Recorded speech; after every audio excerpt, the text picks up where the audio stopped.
How's it going, guys? Back with another video, and if you clicked on the video, you know it's that time of year again to talk about the top 10 films of 2025. A lot of really good films this year, and as always, I would like to start things off with honorable mentions, and we'll start things off with one of my favorite horror films of the year, and that is Weapons. I think this was a really fun and thrilling film with a really good score, really good performances, really unhinged, and it was a fun time at the theater. The next pick is Eternity. Now, this is a film I recently saw. I almost missed it, but I'm glad I really saw it because the performances felt so authentic. I really love the chemistry. I love the concept. It felt so original. Even though I've seen similar stuff in like shows like Upload, for example, I never ended up continuing watching that show, but in a 2-hour like contained film, I thought it hit all the notes that I wanted in this like sentimental and heartwarming story.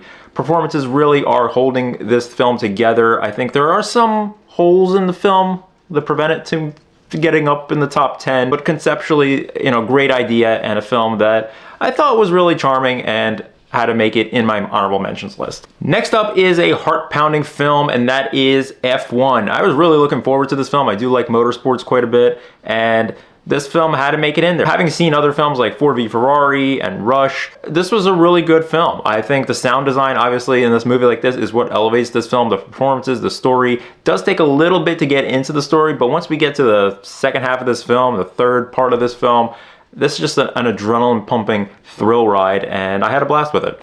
Next up is a film that has been in my top 10 for like throughout the whole year, but it just slipped down beneath that top 10, and that is Steven Soderbergh's Presence. I think this is a very interesting film. I love the perspectives of this film. I love how it's slowly telling its story through that perspective. I also like that it's just very open and ambiguous for you to interpret what's going on. It has very tense moments, a good number of twists. It's very well written, and I just think, you know, even though it's more of a simpler and smaller story, it's a film that I couldn't help but think about throughout the whole year. And then my last honorable mention is another film that I saw recently, and I'm glad I did because I wasn't expecting a whole lot from it, and that is Sister Midnight. This was a really fun and surreal comedy while also tackling the issues of arranged marriages. I thought this was just a fun and engaging film. Definitely a lot of unexpected turns in this film, and while it wears a lot of its influence on its sleeve, it still felt fresh and original, and I really thought about putting this in the top 10.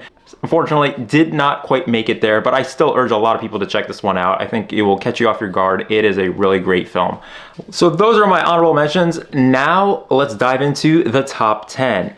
My number 10 pick is a film that was a little higher on the list, but after rewatch, it did come down just a little bit, and that is My Dead Friend Zoe. I think movies, sometimes, you know, if they have really good writing, if they have really good chemistry, and if conceptually they have something to offer, it's an instant grab for me. And I think with My Dead Friend Zoe, it was just a really emotional and heartwarming film that tackled an important subject matter with suicide. So, you know, this isn't the only military film on this list, but it also is just one of the more smaller and more well-written films. It has a very interesting stylistic choice to tell its story. It's also a debut film from this director, and I thought it was really impressive for that. Number 9 is a psychedelic journey, and that is The Surfer. This one, I'm surprised stayed in my top 10. I really enjoyed this. It was a really great theater experience. Not a whole lot of people in the theater, but you would never think that seeing this movie in the theater. There's so many pops, so many reactions. This movie took a lot of twists and turns, and there's some moments that I really won't forget in this movie because they were shocking and hilarious at the same time. This is just a movie that was just heart-pounding. It was tense. You never knew where it was gonna go. And another smaller film that, you know, really stood out at the end of the year. So The Surfer, highest recommendations, do check that one out. Number 8 is a comedy film from A24, and that is Friendship. As awkward as this film was, it was just really funny and engaging, and I had some of my best laughs throughout the year with this film. Really liked the writing, really liked the performances, and it's a film that really stuck with me. If you're into this kind of dark, you know, awkward humor, it might be up your alley. I really enjoyed this one. And number 7 is another military film, and that is Warfare. This was probably one of the most intense and hard to sit through films, and not because it wasn't engaging, because it was a little too engaging and too graphic, and just like it really hit home just the experience of being a soldier. You're getting that first person point of view, and you're seeing people's body parts being blown to bits, and it's just like you're there in that moment. And I think that's that gripping and intense nature of the story it felt so real and it felt so engaging. It kind of felt like almost like 1917, only to a more heightened degree. Usually I'm not a big fan of these like military films, but it is one of the reasons why I almost like didn't see this movie, but I'm glad I did because it really stuck with me throughout the year, and that's why it's in my top 10. At number 6 is the big film, and that is One Battle After Another. My first viewing, I liked it, but I don't think I really fully appreciated or just like, I didn't know where it was going, and I think it prevented me from fully enjoying the film. On rewatch, I had so much more fun with this. I really loved the characters, and when I sat back and I thought about it, I'm like, there isn't really anything that I don't like in this film. And in fact, there's some really great moments in this film, and some of the best scenes of the year happen in this film. And then I think of the acting. I think of Leonardo DiCaprio's like incredibly funny performance. I think of Benicio del Toro, he's great. And then Sean Penn, I mean, one of the best supporting performances of the year in this. There's so many twists and turns and unexpected moments, the cinematography, the editing. It's just an incredible movie. And while it wasn't my favorite of the year, I still really enjoyed this film, and I thought it for sure has to be in my top 10. At number 5 is another A24 film, and that is The Materialist. The Materialist is a film that I really enjoyed the first time I watched it, and even on rewatch, I still really enjoyed it. I think the writing, because it's so strong, because of the effortless chemistry, sometimes that is enough to sell a movie, and for me, it worked. I really liked the messages, I really liked the story. It's an emotionally stirring film with really good camera work, really great score, effortless chemistry, and that is what really sold me on this film, and I thought maybe this would drop off if I watched it a second time. It didn't. It was still just as good, and you know, I'm not big on rom-coms, but this might have been my favorite of that year. At number 4 is Sentimental Value. This is a Norwegian film that I got to see a couple months ago in theaters, and this film instantly grabbed me. I think with the subject matter that it's tackling, I could relate to it personally. I think it tackles trauma, it tackles relationships with your family, and this is a movie that was just easy to get behind with these characters and their emotions, and that is a testament to how good the writing is. And I loved how this was just kind of this meditative drama. It took its time to tell its story. It wasn't trying to rush anything. And everything, again, felt very organic with the performances. They felt super authentic. These were complex characters, and that's what I really liked about it. Every single character had their own inner struggle, and we were seeing that from both sides of these characters, and I think that's what really made it so fascinating. It's a touching story, and you want to linger with these characters a little longer, understand them better, and that's what I really appreciated. And number 3 is Park Chan-wook's No Other Choice. Like with any Park Chan-wook film, you know you're in for a surprise with a film like this. I thought this was one of his better films I've seen. There's been films that I haven't enjoyed by him, but I've always felt that he was a very interesting director, and this film is such an intense film that it was also funny at times. I really love how this film focuses on like desperation and the vulnerability of technology, you know, moving forward.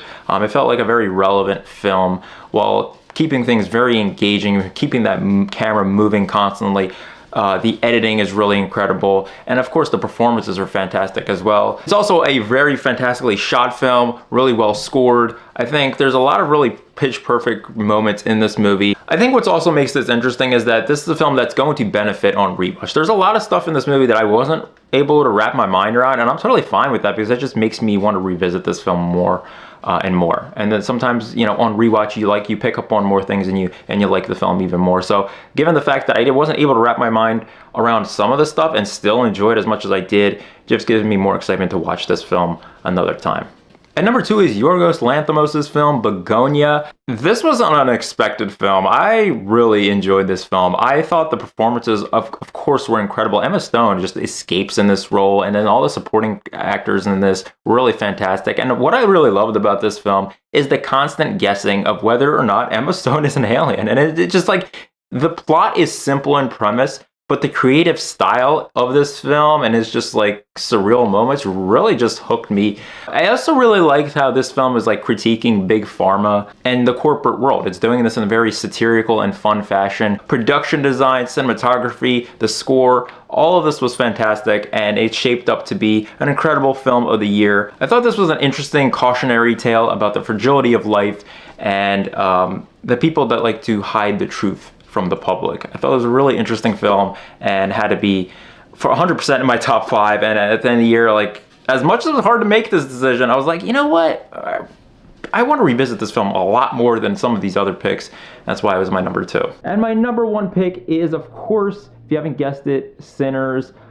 I thought this was an incredible film for storytelling, for the creative vision, the music, the performances, just being in that world in the 1930s. This was a highly original film that took ideas that have existed before. I'm not saying it's the most original film out there, but what it's able to do with those ideas that have existed to craft its own vision and its story, I think was second to none this year. From the energy, from the pacing, entertainment value, this film has a lot going for it. And you want to talk about costume design, production, cinematography. This thing is a slam dunk in like every category, and watching this just from a story perspective, I was super entertained and thrilled by this story. But then watching everything, you know, around it and how it formed this movie and just like all the technicalities, I just appreciate this movie so much more. And I love that it's like an ode to jazz and blues, and it just combines a lot of different genres into one to make it its own thing, and that's why it had to be my number 1 pick. It just blends historical fiction, horror, music into this smorgasbord of a fantastic film, so that's why it's my number 1. So yep, those are my top 10 picks for my favorite films of 2025. Please comment your best films of the year down below. Be curious to see what other people's picks are. I know it's going to be all over the place, so be sure to do that. Also, hit that like down below. Really appreciate the support.